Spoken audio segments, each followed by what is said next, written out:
Hey, church, welcome to Good Friday. Good Friday is the day where we think about Jesus' death on the cross and what that achieved for us, that by his wounds we are healed. Those words come actually from the book of Isaiah, chapter 53, which we'll get to in a couple weeks. But today we have just read through three really long and difficult chapters in Isaiah chapters 28 to 30. Now, I'm here outside of Skyla, her soccer practice at Cromer Park, and you can see there's a field behind me that they are laying down, and there's this interesting sign that I found here that says, "Danger, keep out, authorized personnel only," which I actually thought was fitting for our reading today. There are four major sort of groups of people in Israelite culture back then.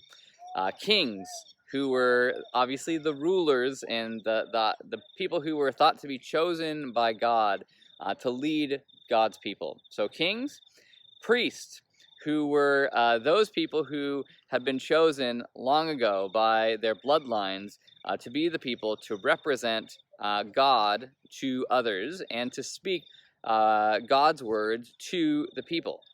So you have kings, the ruler of the people, chosen by God. The priest, also chosen by God, who are the representatives to the people and for the people to God. And then you have the people themselves. So just common everyday citizens. And the fourth group of people are the prophets. And the prophets' function is to stand outside of the culture, to stand outside of all those institutions that kings, priests, and people are in. They are in the system, in the culture, and their whole job is to keep that culture functioning. The king to rule well, the priest to represent the people well and speak the words of God well, and the people to obey the king and the things that the priests declare. But the prophets, they're different. They stand outside of that system and they speak into the system. They have a perspective that's outside of what is happening, and so that they can sort of have a better clarity and vision to see how the system is perhaps going wrong. And today, in our reading, which was a bit on the longer side, we actually see all four of those groups of people being mentioned. We see the priests who are being condemned. They are in danger because they are basically giving people false instructions about what it means to live for and obey God. That they are giving out these rules and regulations to say you need to do these things to please God, but they're actually, according to Isaiah, they are the wrong things. Then you have the king who gets addressed. Which is an interesting word in Isaiah chapter 29. You may have noticed this title that gets repeated, Ariel, O Ariel, Ariel. It gets referred to in two different ways. Ariel is called at the beginning of chapter 29, the city of God, which is Jerusalem. So it's a code word for the capital of Judah at this time, where the temple is and where the palace is.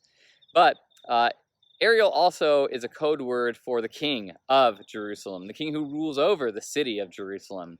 Ariel in Hebrew means lion of God, the lion of God, the person who has power and authority to rule. And Isaiah in chapter 29 calls out the king and says, and those who are ruling in Jerusalem, and says, you have also got it wrong. You are leading by injustice and by oppression, and you have turned away from hearing the voice of God. You, too, are in danger. And then he addresses the wider group of people who, again, their job is to simply obey the king and listen to the priest, and they are doing just that. And that exactly is the problem, according to Isaiah, that instead of listening and responding in discerning ways, they are doing quite the opposite. The people are just going along with these things that they should know better about. That listening to a king who is unjust and turned away from God and following the rules of the priest without really thinking about it, showing up and giving sacrifices without really knowing the meaning of what that's about, and doing sort of rote ritual religion without having a heart for God. So the people are also in danger, which leaves the prophets. And Isaiah calls out some false prophets here, but as we said before, the prophet's job is to stand outside of the system and speak into it. And that's exactly what Isaiah is doing. And so he wants to call these other groups into account. And what's happening at the time is really important to know. And as we've talked about before, the people of Israel are being surrounded by enemies who are trying to invade and conquer them and take over their land. And so all these groups, the kings, the priests, the people, they're all turning to everything but God for help and safety and security by forging alliances with other nations, by worshiping other gods, by marrying and intermingling with these other cultures that don't honor God with their lives. And Isaiah says, you all are in danger. He stands outside the system, looks into it, and says, this whole thing is out of whack. They all are in danger. But then he says something that you might have picked up that Jesus says, that what is going to happen is that God is going to essentially keep these people out of his future promise.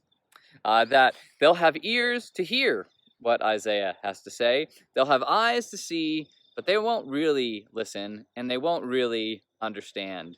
In other words, they're not going to, as Isaiah shows up and preaches his message and tells them that they're going away, they're not going to get it.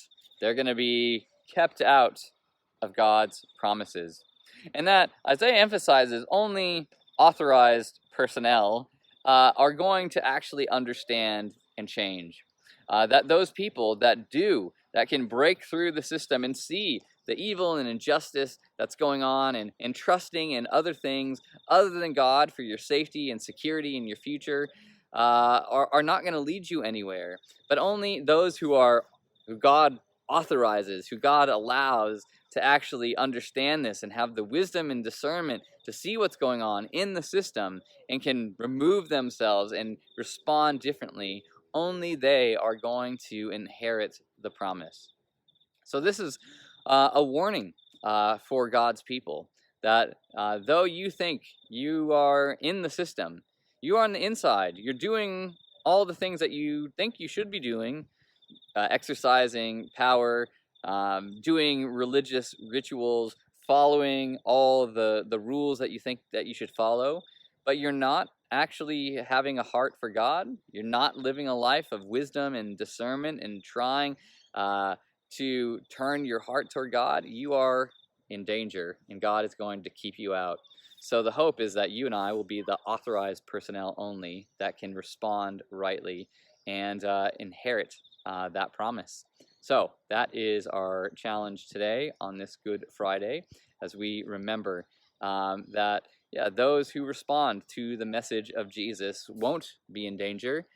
Those who believe that he is the one and the only one that can give us comfort and security and rest and salvation are not going to be kept out. And we have the promise that we are the authorized personnel who receive God's promise of being part of his family and being invited into his kingdom now and forever. So let's listen rather than continue to just go through life as it is in the system without thinking, without living wisely and with discernment, and without really having our heart turned toward God. So let us pay attention. That's it. See you later. Bye.